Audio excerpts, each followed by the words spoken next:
Honey, do you know where my epic dinosaurs are? I think they're in the boys' room.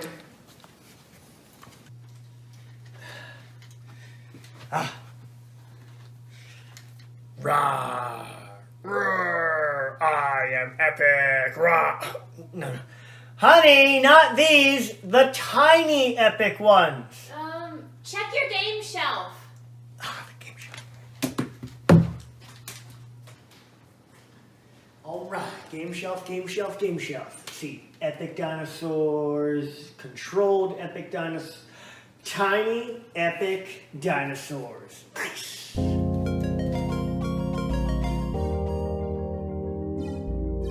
You're listening to the Beans and Dice podcast, a podcast about how we game. All right, finally got it. Made it down. Hello and welcome back to the Beans and Dice podcast, the podcast about how we game. My name is Nick, and today we will be checking out Tiny Epic Dinosaurs' brand new arrival. Can't wait to dive in. Let me get it set up, and I'll see you at the table. All right, we're back. It's all set up, and welcome. Tiny Epic Dinosaurs by Gamelyn Games, a 1 to 4 player game. It says on the box, time 30 to 60 minutes, ages 14 and up. Great new release by Gamelyn Games as part of their Tiny Epic series. Let's jump in here and see what's on the table. Tiny Epic Dinosaurs is a worker placement game. It is a dinosaur farming game.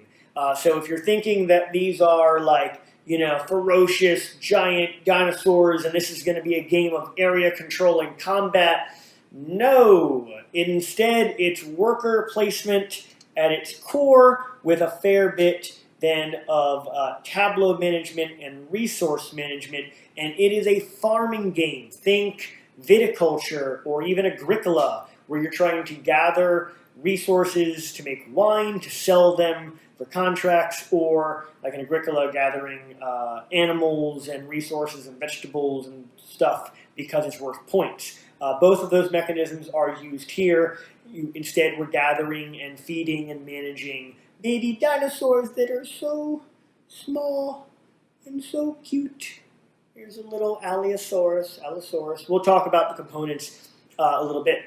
The setup is actually very easy. I did it off camera, but only to spare you guys the minute or two it takes. If you're familiar with the Tiny Epic series, this will run down similar to like a Tiny Epic Zombies or Tiny Epic Mechs, in that instead of rolling out a player board, a game board, the board is created with these smaller cards that fit into the tiny box, and the setup is done easily by placing them in order A, B, C, and D across the middle of the table. For higher player counts, you would simply use the other side, which extend the board's possibilities. Each player, I've got a 2-player game set up here, each player gets a small play area, including their dinosaur farm, as well as their main player track, where they track their resources and the dinosaurs and the workers they've collected.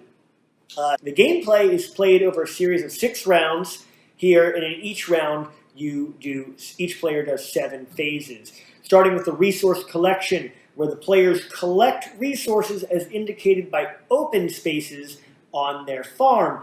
The main phase of the game, phase 2, is when you assign your ranchers. This is your worker placement at its core. You take one of your workers and you plop it down on one of the spots on the boards A, B, C, and D, and you take that action. In the case here, the purple player has decided to go hunting for a wild stegosaurus. So that's worker placement. I won't run through all of the actions, but it basically breaks down into dino collecting, fulfilling contracts, which we'll talk about a little later on with your dinos, gathering barriers in this gray section here, doing research, and then there's also straight resource collection, part of the resource management portion of the game.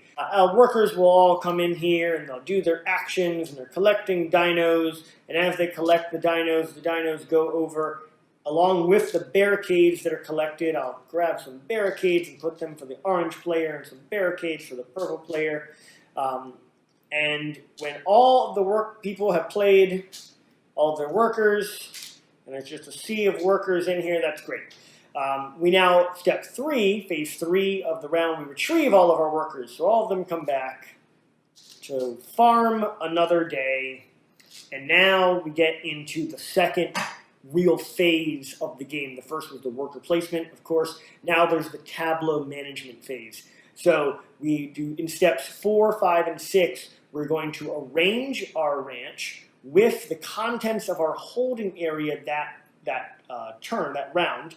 Then we have to feed any dinosaurs that have been moved down into our farm, and we're then going to breed those dinosaurs in the normal mechanism of 2 matching dinos in a given enclosure will create, like a miracle, a third dino. Cool.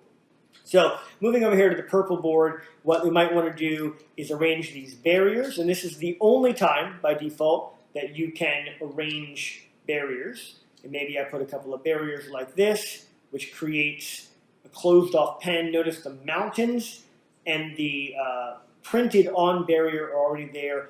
Water is also a barrier, so for instance, maybe I come in here and do that, which gives me a 2-spot enclosure. And then with my last barricade, I'll create a nice little 1-spot enclosure. And now I can move my dinos in.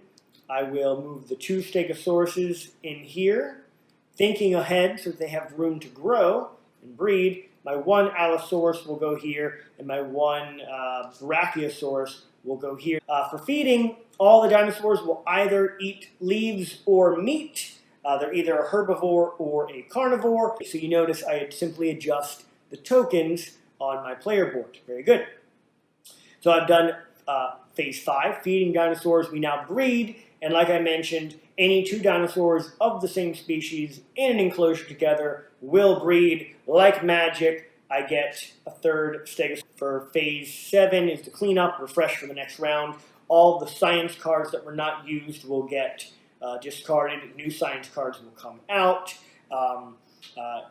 Anything else that needs to happen in the refresh phase, the cleanup phase, as printed on a card, will happen at that point as well. You simply then move the round marker down to the second round, and you start again with resource collection. Anything that's not covered up, you'll collect, you'll assign your ranchers, and you'll do that until you have come down here to round 4. At round 4, everyone gets a new rancher. And so similar to other worker placement games, there are ways to increase the number of workers and therefore actions per round that you take. Here, you don't get to decide, though. You simply get it at the start of the 4th round. Everyone will get a 5th worker. In addition to that, you will gain a new private contract that only you have access to. The private contracts, we haven't talked about contracts yet, I'll do it now.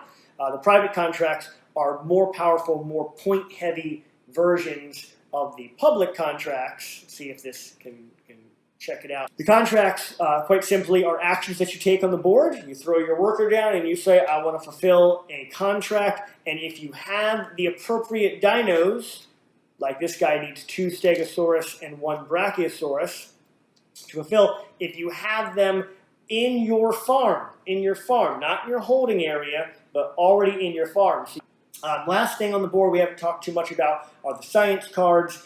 You're going to spend resources or trade in some dino in order to attain science cards. And the science cards will come in 2 flavors. One is a custom dino that is only available in the science card. They will have a custom meeple, which we'll talk about, like that pterodactyl, one of my favorites. Here has his own pterodactyl meeple. It's the only one in the game. You can only get the pterodactyl by claiming that science card. Same thing for some other ones. You also have more generic science cards here, where it's going to have this beaker symbol, and it will provide you some gameplay benefit. In this case here, gain any 1 resource of your choice anytime you acquire a research card. So kind of encourages you to keep on coming back to the science table and getting more of these cards. The last thing I should note on the dinosaurs, they themselves are worth points. We've been noticing the star symbol. Here it says 3 in the bottom corner. You can see it here as well on the player board. All of the default dinos, the yellow stegosaurus, the green velociraptors, the blue brachiosauruses, and the red allosaurus. First try, got them all. are all worth points, 2, 3, 3, and 4. So if you don't use them to fulfill contracts, at the end of the game when you do your point tallies, they are worth that many points. That's the gameplay. Games continue. You keep on assigning your ranchers, arranging your farm, feeding your dinos, breeding your dinos, until you run out of rounds. At the end of the 6th round, you all tally your points based on research cards, contracts that you have fulfilled and claimed and put over here by your board, private contracts that you have fulfilled and claimed and put on your board, dinos you got on your board, any other points you might have gotten. It's not much of a point salad game, it really is. Dinos are worth points, science cards are worth points, and contracts are worth points. Then you see who wins. It is a fun, fairly quick worker placement game. I have several plays in now with the family, with some younger kids as well, ages in the 7 and 8 range, and they're able to stick with it. They like the dino theme a lot, so that certainly helps. It does get bogged down a little bit if you've got a lot of analysis paralysis at higher player counts, especially after the 4th round where you now have that 5th worker. If I flip over some of these boards here, you'll see that at higher player counts, you really start to increase. There's just a ton of places you could go. This would be a 4-player game here. But there's a whole bunch of places I could go. Yes, they all repeat each other, like, there's 3 contracts and there's half a dozen or so barricade places and resources, but there's still just a lot of options to consider, especially earlier in those rounds, 4th, 5th, and 6th round, where you're going to have 5 guys to place, but you start out with so many options. There's research cards to look at, which change every round. The contracts you got to go for. You have to do the math on, can I afford to feed these guys? Do I have space for them? Let's talk about the components a little bit. I've been holding them up a bunch. They're great. I mean, the Tiny Epic components, everything from the box is fantastic. The rule book is very nice. It's streamlined, relatively speaking. The inside of the box can be used as a dice tray. It's only 1 die in the game, but it's nice and the artwork is cool.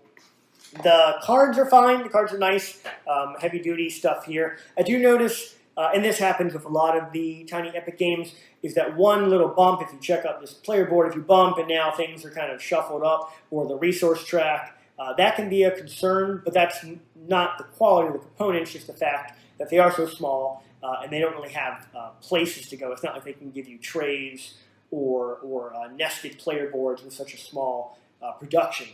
So the components are all good.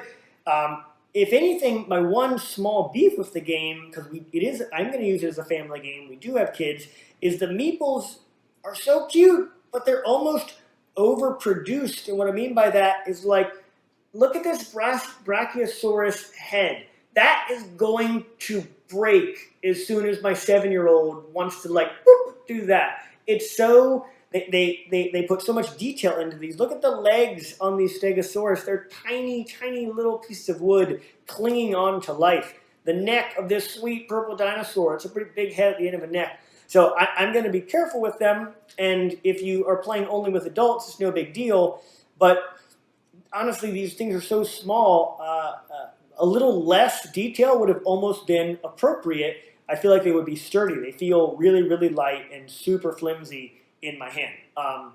So I don't know if you're allowed to give that kind of critique, but overproduced, over-detailed meeples, I don't know that I needed to see all 4 of the Stegosaurus legs. I'm sure they tried out different things, but anyway, that's just my comment there. They look great. They do. They look awesome.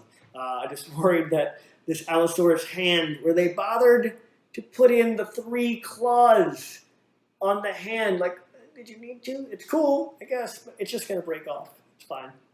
All right, so the components, great components. The cards are all very nice. The cards are great. They're small. They fit in the box, which is also super high quality and strong. Everything's good there. I like the dual-sided cards, all the stuff here. The player mats, you have 2 options to pick from.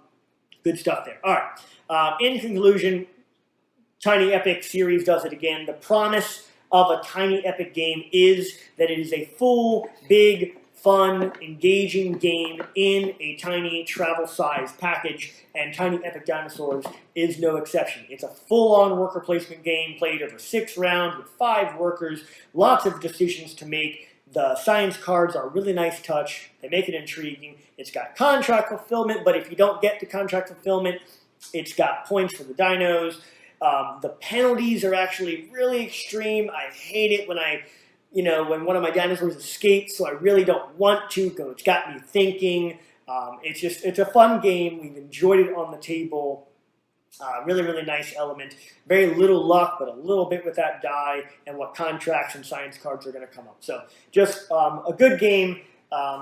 If you are a fan of the Tiny Epic series, go ahead and check it out. I think you won't be disappointed. All right, I think that is it for this review. Thank you for sticking around.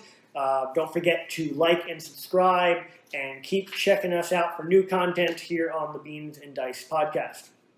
My name is Nick. Thanks for watching. Thanks for watching the Beans and Dice podcast. Don't forget to like and subscribe.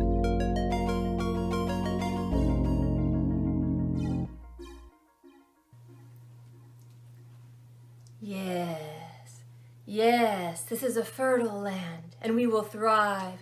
We will rule over all this land, and we will call it this land.